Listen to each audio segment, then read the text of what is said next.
Hello again, everyone, and welcome back to the conversation with Thomas Frost Executive, and today, Jay Daha. Jay is the CEO of Daha Private Capital and the director of Daha Resorts. I first met Jay in Bali a few years ago when Matt and I traveled there to look at some potential investments and spent some time in his luxury resorts and traveling the island looking at his development sites. Jay spends his time under usual circumstances between Melbourne and Bali, although also has operations in Vietnam, Mauritius, and Australia. Some of you might also know Jay's brother, Tim, ex-banker and now private equity hotelier. We should all be so lucky. Jay, welcome to the conversation. Thanks, Hugh, and thanks for having me on board. My pleasure. Jay, I'm interested, where were you when the borders first started closing? Well, actually, we were on our way to Bali when the borders were starting. There was rumors starting to happen, but we had to get there. And the reason was we wanted to have everything set up just in case the scenario happened. So Tim and I made a decision, let's go, let's get in there for 3 to 4 days, and we're confident that they won't lock it up in a couple of days. Yeah. So we got there, I think it was on a Monday, and it was Wednesday. It was announced that the government is looking at closing borders, advising all citizens to return immediately. Yeah. So we thought, well, this is it. So we got a flight out. I think it was Friday morning, and we were told we had to self-isolate. And then it was a week after where it actually became forced isolation in the government or the hotel quarantine system started. So we missed it by, I reckon, a couple of days. Wow. Since the pandemic began, have you managed to travel to any of your overseas operations? Nothing. We were not able to move out. There is a permit system, but the complications of going overseas and then being able to come back was the problem. And so we conduct a lot of meetings every week and keep in contact with everyone that way. And that's really the only thing you can do in this moment. Sure. Yeah. What is the situation on the ground in Bali right now? Well, the good part for Bali was that domestic tourism started in July. So the government decided that they're going to start domestic tourism and allow people to move within the country. So that allowed all the airlines to start moving again. Unlike in Australia, where we still have hard borders, Indonesia opened up its domestic borders, and that generated tourism for us. So that was a huge bonus starting in July. And that really benefited the tourism market because a lot of people from Jakarta. Now, Jakarta has a population of well over 20+ million people and a very thriving middle class bracket. So they can afford standard room rates. And so they started to venture out in that July period, which has been really good for us with that opening up. That's good to hear. The last time we spoke at length about your business, you were experiencing rapid growth, and there was a lot happening, not just in Indonesia, but also across other parts of the globe. Have your plans or timelines been impacted dramatically by the virus and by what's happening around the world? Well, yeah, I would agree with that 100%. I mean, we were in Sri Lanka, we were in many destinations. We were actually in a closing of a really big property in the Maldives at the time as well. We moved out a few of those deals because the situation had changed so dramatically. There was so much uncertainty, when tourism will recover and when it may not. So we pulled out of a few of our opportunities that we were, already into contracts with. But because the pandemic came, we decided to move away from them. And that did affect in tourism, it's one of the hardest hit industries. People can't move around. It becomes a severe problem unless you're relying on domestic tourism. Now, Maldives was affected really, really badly, and they don't have a domestic market. There's a population of about 400,000 people, and that's really it. And they can't afford the room rates of Maldives, and you look at Sri Lanka. So these countries were severely affected, and a decision was made collectively within the board that it's better to sit back and wait and see what happens. And those prices will generally come down even more if we hold off and let go. And that's what we did on a lot of the opportunities. Are you seeing any of those coming back to fruition now? Have borders opened up enough that you can start to reignite those opportunities? Well, one of the opportunities in Maldives was offered to us at a 50% reduction to what we were actually about to pay, or we were Wow. 30 days away from paying, and that was offered 50% less to us. We went down to a 70% markdown and said we'll agree if you reduce the price to what we were going to pay by 70%, we'll agree. But they had financial commitments to their bank, so that was 50%, and the endless amount of opportunities that are being now presented to us are just unprecedented. It's just remarkable what they used to be a value on to what the value is now, you know. And you know, generally when you say a value is just a perception, isn't it? Where you can you know, say, well, that's worth X amount of dollar, and now it's worth X amount of dollars. So those values have just plummeted to what they are, and they're not going to generate much income now. And that's the biggest problem, is when is the recovery going to happen, and who can hold to buy these assets, and how long do you have the capital to hold the losses, you know, that period of time. Yeah. And when we did our collective discussion, it was 2 years is what we believe would be a recovery period. So any asset that we're buying now, we are judging that, can we you know, cater to the losses for another 2 years, and what is going to be that cost basis. So that cost has to be added on to your purchase price, Yeah. and then you're going to know where you are. Has competition been taken out of the market on these assets now as well, would you say? Because obviously competition impacts pricing as well. The industry's taking a kicking for the last 6 months, and evidently, you know, there's potentially a further 2 years of pain to go. Has that driven a lot of potential operators out of the market, so there's reduced competition for you guys? Well, in Bali, yes, there was a big Airbnb market in Bali that used to operate, and that would take a bit of market share from our hotels. But those have completely gone down to what was reported under 3%. And even those are not really viable or operating anymore, because people don't have that comfort now. Can I walk into someone's private villa, and what health protocols is he or she following? What cleanliness is in the property? And this is someone's home sometimes, who are just not there, but letting you come and stay in there. Now you don't feel comfortable. Now you prefer to go to a respected property, got health protocols, customers and so staff are wearing face shields and face masks. You've got hand sanitizers everywhere. You know, you've got all these systems to follow, so a customer now feels safer. Where that Airbnb had that huge boom, and the founder of Airbnb said in his statement, I worked all my life to create this Airbnb, and it was taken away from me in 6 weeks. And that was his own statement. And I don't know exactly how he quoted it, but that's what his basis was on, that 6 weeks Airbnb was wiped out technically. So our market and the Airbnb market is gone. The people who had debt in Bali, because the interest rates are from 10% and above when you borrow over there.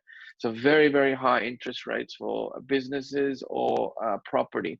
So, and they're generally 3-4 year terms. So those people have been wiped out. And there was examples of a hotel in Seminyak, Central Oberoi Street, valued at $11 million, 75-room hotel next to Mexicola, which is a drinking spot and a taco spot. It was offered at $2 million. Wow. And we offered them $1 million. So from 11 to 1, it went in a matter of 90 days, roughly, is what the bank got. So the bank offered it to us at that rate, and we said it's worth $1 million, because we're going to make nothing off it for the next 2 years. And I think the bank eventually sold it for 2.2 or 2.3, and they gave finance to the person who bought it. So that's the problems. A lot of these hotels have gone, a lot of the villa complexes gone.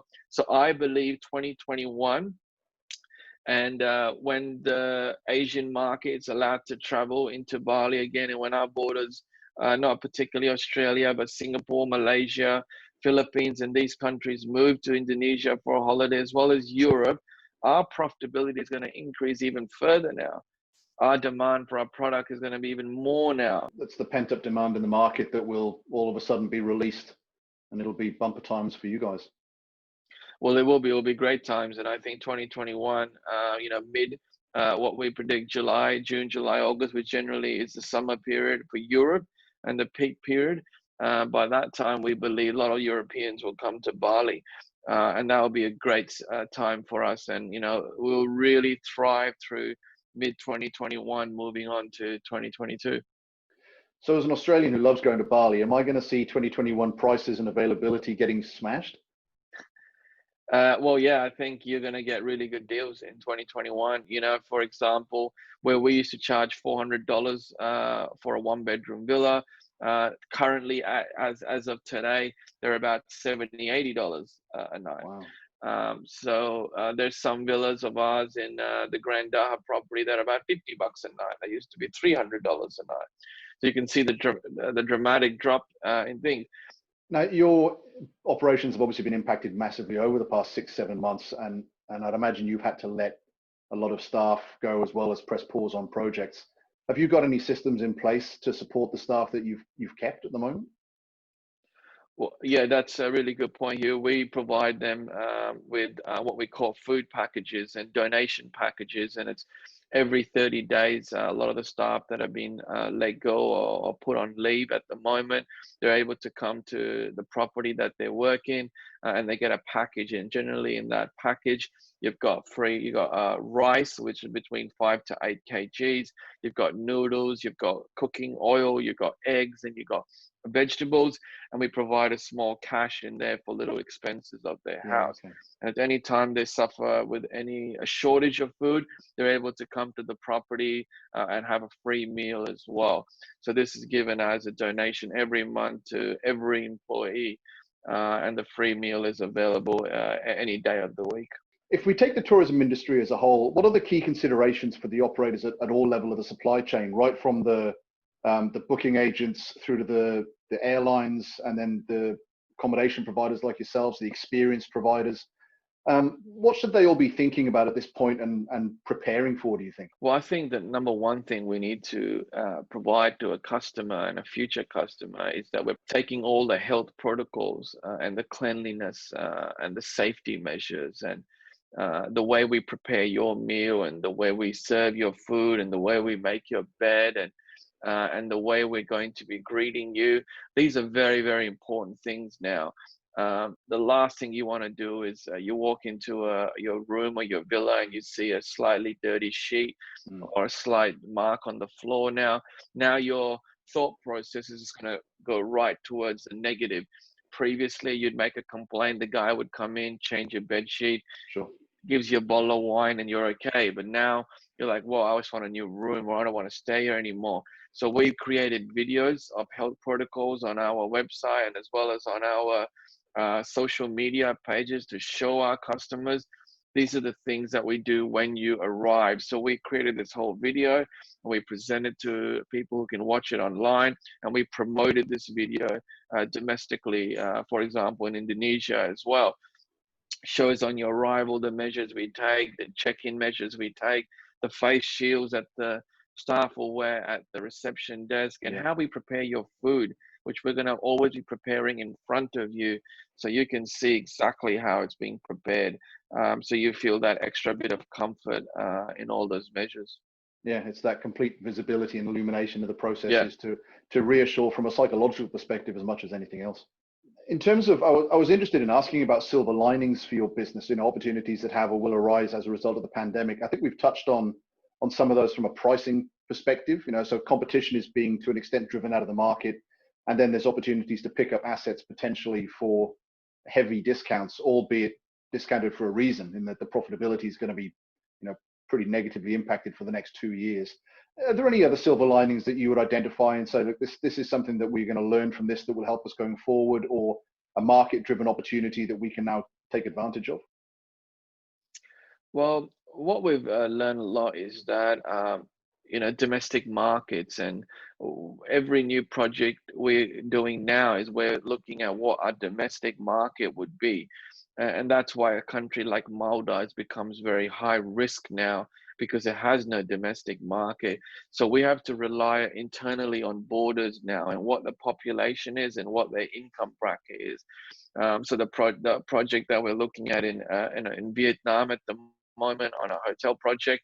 Well, that provides us with a domestic market, an influential middle class, a spending power, and a lot of international companies now setting up companies and offices in Vietnam have also now helped this cause. And so when you feel there's going to be a pandemic, a third wave, or another crisis that comes, internal borders or more likely will be the first thing to open, and people would generally move around. That's one thing that's been most important to us, is the domestic market and the internal population, and what is their spending power, what is their income bracket, and what is their population. That's really important, because a very, very tiny population, it's going to be very hard for that middle class to go and Yeah. move around as well, because they're worried about losing jobs and businesses and things like that.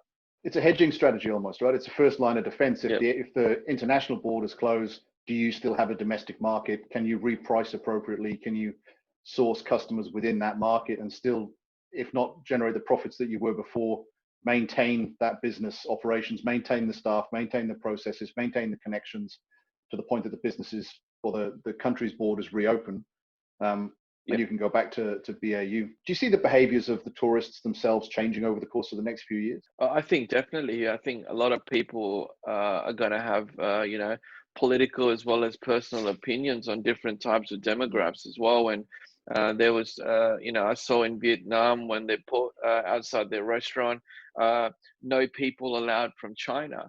And I thought, well, why would you put that? And they're like, well, we don't want to get any virus into our Yeah. restaurant. I mean, there was things like that, or people are going to have negative views and negative sentiments on different types of people, and that might be an issue early on, but I think that will eventually slowly pass away.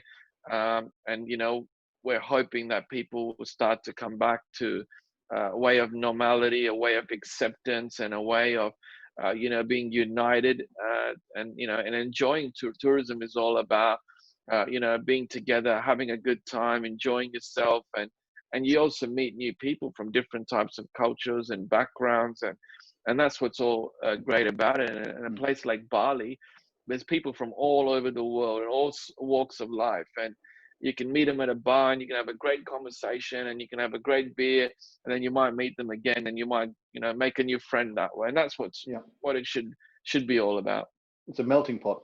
Everyone I've spoken to is desperate to get back on a plane and get away on holiday, and Bali is clearly the number one Australian destination.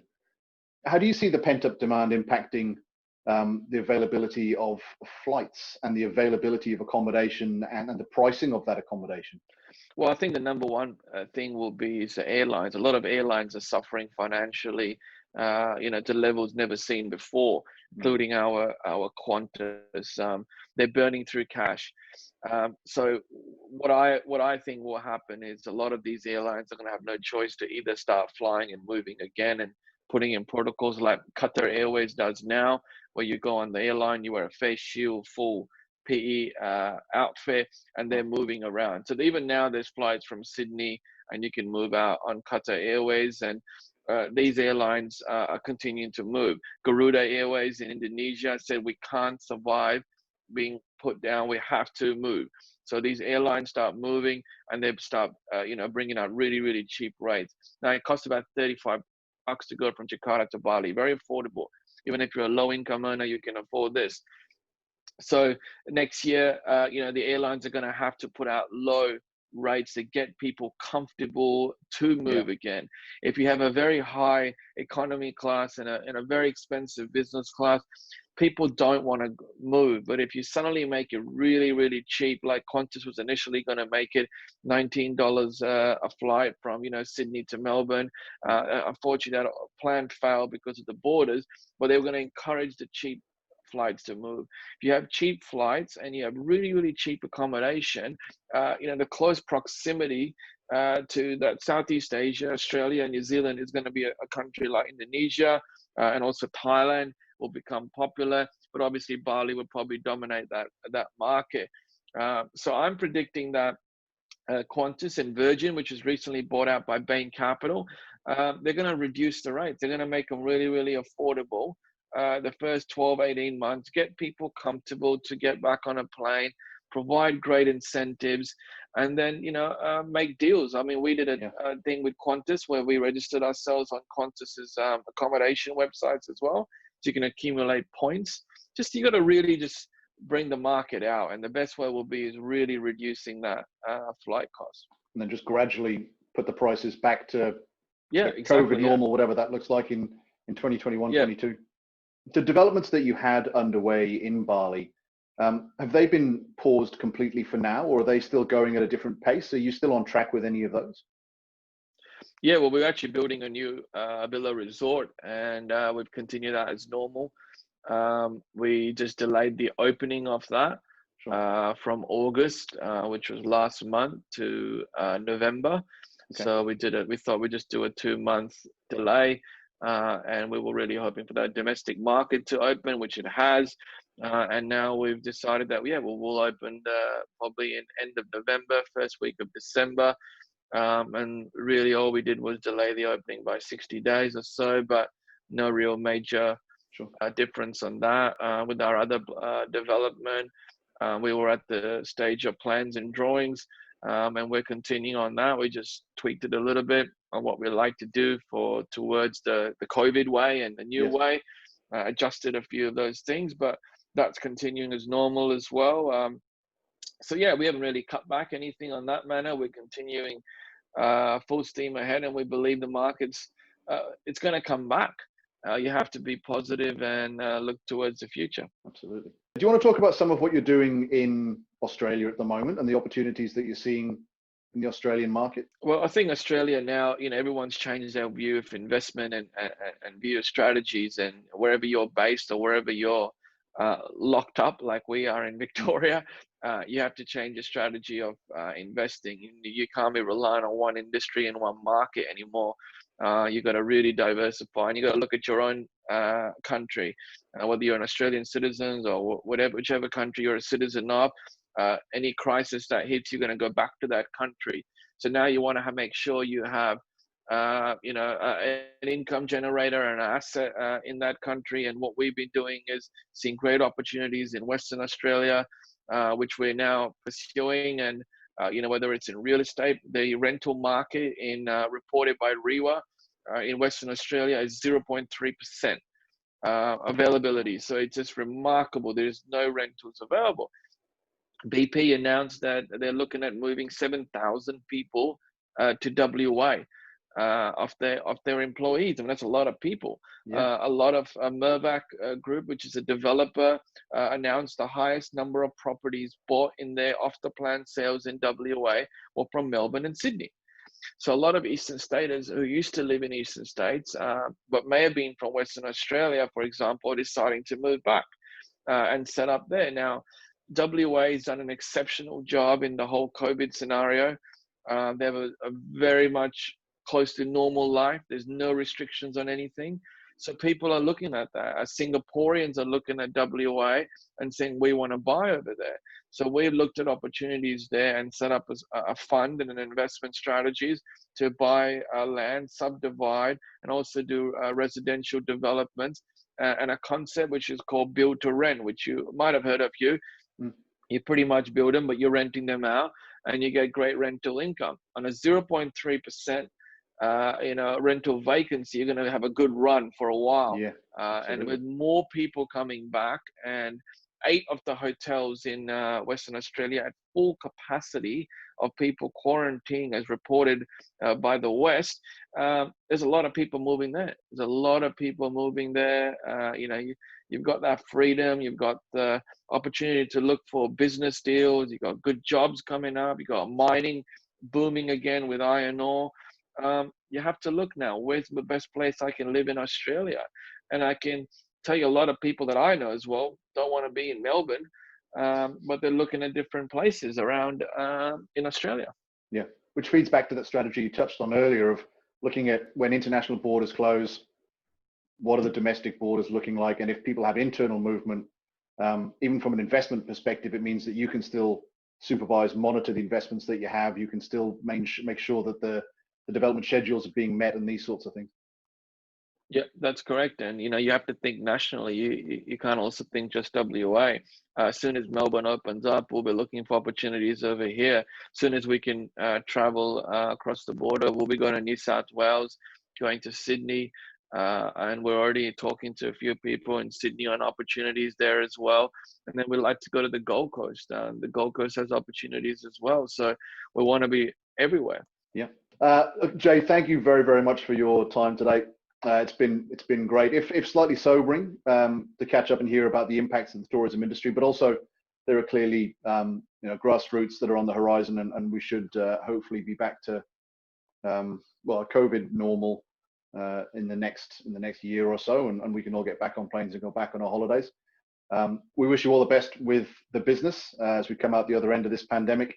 And I know we'll be watching your business with interest and hopefully active participation over the coming years. But thank you very, very much again. Thanks a lot, yeah, and thank you for your time as well.